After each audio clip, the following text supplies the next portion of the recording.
जय श्री कृष्ण। देखिए, कन्या राशि की बात करते हैं। 14 से 20 के सप्ताह में कन्या राशि के लिए कैसा वक्त है। तो मिथुन, कन्या, धनु और मीन राशि के लिए बृहस्पति केंद्र में, और खासतौर पे चंद्रमा का जो संचार है कुंभ, मीन, मेष का, ये बड़ा महत्वपूर्ण है। 20 जुलाई को चंद्रमा वृषभ में आ जाएंगे। 20 जुलाई भी इंपॉर्टेंट है, लेकिन ये 3 संचार चंद्रमा के विशेष रहेंगे। तो चंद्रमा यहाँ से मीन में और फिर मेष में, ये 3, और लास्ट में आखिरी दिन ये वृषभ में चलेंगे शुक्र के साथ, जो आपके लिए बहुत फायदेमंद है। अब इस कन्या राशि के लिए इंपॉर्टेंट चीज क्या है कि बुध आपके एकादश भाव में आ गए, जो अच्छा कॉम्बिनेशन बना रहे हैं। अब सबसे बड़ी चीज क्या है कि बुध आपके वक्री भी हो रहे हैं, तो लग्न का लॉर्ड जो वक्री हो रहा है एकादश भाव में, तो बहुत फायदेमंद है। और ये हो रहे हैं 18 जुलाई को। एक बात जो बहुत फायदेमंद है। तो तीसरा स्थान ये जो है, ये प्रोफेशन का लॉर्ड हो गया और ये लग्न का लॉर्ड हो गया। दोनों जाके एकादश भाव में जब वक्री हो रहे हैं, तो ये आपके व्यवसाय के लिए, आपके प्रोफेशन के लिए, आपकी नौकरी के लिए अच्छे हैं। तो 18 तारीख के बाद से बेटर पोजीशन है। अब दूसरे प्लैनेट उसमें क्या क्या फर्क डाल रहे हैं देखते हैं। गुरु केंद्र में आ गए। गुरु चतुर्थ भाव के लॉर्ड हुए, एसेट को लेके कंसर्न बना रहे हैं, कुछ खरीदना चाह रहे हैं, कुछ ना कुछ एसेट में रिशफल कर रहे हैं। अब एसेट के अंदर सारी चीजें आ जाती हैं, property, gold, jewellery, vehicle, shares भी आपके एसेट में आते हैं। इनको लेकर रिशफल हो सकता है। ठीक है। अब गुरु आ गए कुंभ नवांश में।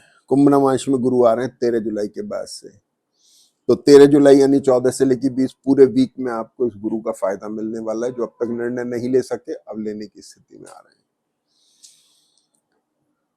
तो यहाँ पर शनि की दृष्टि है। थोड़ा सा हल्का सा शरीर में हल्का सा अगर थकावट सी फील हो, तो थोड़ा सा कोशिश करें उसको करने की। मंगल केतु का कॉम्बिनेशन द्वादश भाव में बैठ के, और सूर्य जब वर्गोत्तम में होंगे तब प्रोफेशनल रिशफल। सूर्य यहाँ और यहाँ पे वर्गोत्तम में है, तो प्रोफेशनल रिशफल और इन्वेस्टमेंट दिखा रहे हैं, पैसा खर्च करवा रहे हैं, ट्रैवल करा सकते हैं। शोल्डर में और राइट लेग में पेन हो सकता है, एसिडिटी की वजह से कमर दर्द हो सकता है, इनका थोड़ा ध्यान रखना है। और कफ, कोल्ड और टूथ प्रॉब्लम का मैं बता ही चुका हूँ, उसका ध्यान रखना है। लेकिन यहाँ इस मंगल केतु का जो नक्षत्र है शुक्र लॉर्ड, वो यहाँ आ गया है भाग्य भाव में। इतना खतरनाक आपके लिए कॉम्बिनेशन नहीं है जितना बाकी कुछ लोगों के लिए हो सकता है।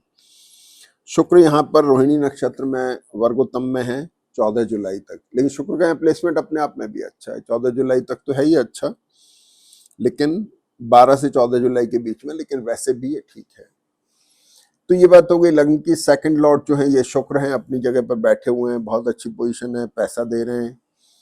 सबसे बात करेंगे थर्ड हाउस की। थर्ड हाउस आपके एफर्ट्स का हो गया, तो एफर्ट का लॉर्ड 12th हाउस में चला गया। एक तरफ तो कोशिश कर रहे हैं कुछ एक्सप्लोर किया जाए नया, दूसरी तरफ हिम्मत नहीं हो रही है, तीसरी तरफ थोड़ा एक इनर्शिया सा फील हो रहा है, क्या करें क्या नहीं करें कैसे। लेकिन ये पोजीशन ट्रैवल भी करा सकती है। अगर ट्रैवल अगर होती है तो चीज़ों से डिटैचमेंट हो जाता है, वो बेटर हो जाती है चीज़ें। फोर्थ हाउस की हम चर्चा कर चुके। गुरु की दृष्टि है, कंसर्न हो रहा है एसेट को लेकर, कुछ रिशफल करना चाह रहे हैं। शेयर मार्केट में जो लोग डील कर रहे हैं थोड़ा केयरफुल रहे हैं। जो खास तौर पर रिस्की काम, रिस्की सौदे करते हैं, उनके लिए विशेष तौर पर ध्यान रखने की जरूरत है। ये 5th हाउस और 6th हाउस का लॉर्ड 7th में आकर के वक्री हो रहे हैं शनि 13 तारीख से।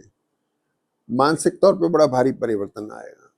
बुध वक्री होके थोड़ा एक्टिव बना रहे हैं। निर्णय लेने में आप रिस्की अटेम्प्ट ले सकते हैं, क्योंकि सूर्य वर्गोत्तम में है, इसलिए आपको थोड़ा सा निर्णय लेने में ध्यान रखना, और ऐसे विषयों पर जिनके रिजल्ट बहुत तेजी से मिलते हैं।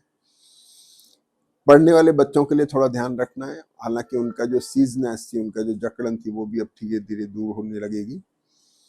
और इसके अलावा जब चंद्रमा शनि के राशि में आएंगे सप्तम भाव में, तो ये मैरिटल और बिजनेस रिलेशनशिप को लेके कंसर्न डेवलप कर रहे हैं। ये आ रहे हैं आपके 16 से 18 तारीख के बीच में। 18 तारीख के बाद मेष का चंद्रमा आपको ट्रैवल करा सकते हैं। तो 18 इसके बीच में अपने मैरिटल और बिजनेस रिलेशनशिप को लेकर के थोड़ा कंसर्न, उनमें रिशफल होना, अगर स्थायी नहीं है, जैसे वैवाहिक स्थायी रिलेशनशिप है, तो बाकी रिलेशनशिप में थोड़ा सा अप एंड डाउन आ सकता है। अष्टम में चंद्रमा जब मेष राशि में चलेंगे तो भरणी नक्षत्र के होंगे, थोड़ा ध्यान रखना है हेल्थ का, लेकिन दूसरी तरफ ये ट्रैवल कराते दिख रहे हैं। यानी आप 19 जुलाई के बाद से ट्रैवल पर जा सकते, ये आप आ रहे हैं 18 जुलाई के बाद से आप ट्रैवल पे जा सकते हैं।